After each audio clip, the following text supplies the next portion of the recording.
Growing up in my culture, we were taught that, we're not friends with our children. We're the parents, making the authority figure, relationship. And yes, that's true as they're growing up because they will push those boundaries. And you have to set limits, and you have to set boundaries of what is expected and considered disrespect. But we also have to allow our children, we have to see them as humans, thinking humans, even as they're small, that they do have their own minds, they do have their own thoughts, and it's our job to guide those thoughts. That's what we're there for.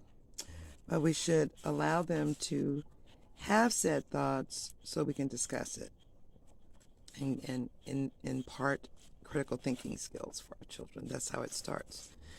So that's the given.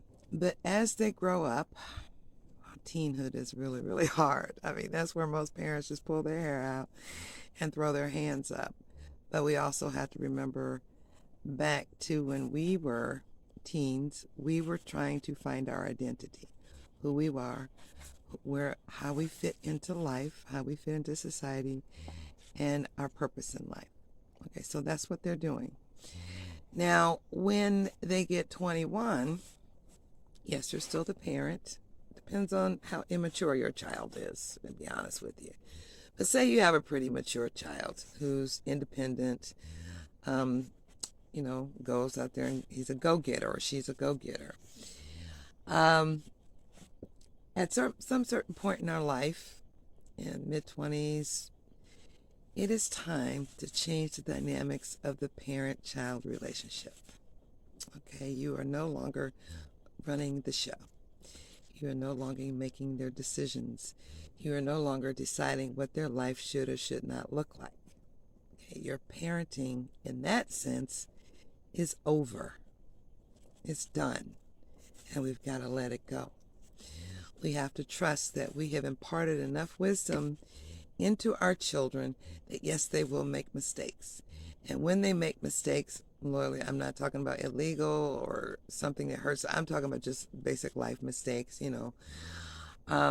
We are to support them and not criticize them, but help them learn their lessons and move on with life. In order to do that, we have to let go of the parent control dynamic and set up a friendship where you can have conversations, where you're not judging. There's someone that they can come to you and feel comfortable talking about sensitive things that they trust you with, that you won't tell anybody else, that you'll just take it to you with the grain. So let's normalize evolving our relationships with our adult children. I'm mentioning this because I had to do it too. And it was very difficult because it was uncomfortable, because we have to let go of the control, and we have to let go of what our forefathers taught us and what our culture says we must do. If we are to evolve as human beings and create a better place for our future, we have to start evolving ourselves.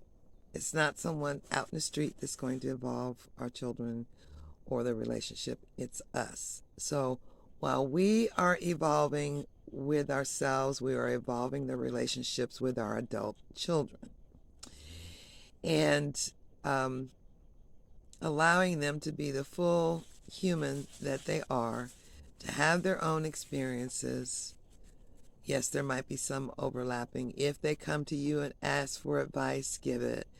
But don't offer it if it's not asked for. Unless their life is in danger, then you have to speak up. But if it's not, it's none of our business.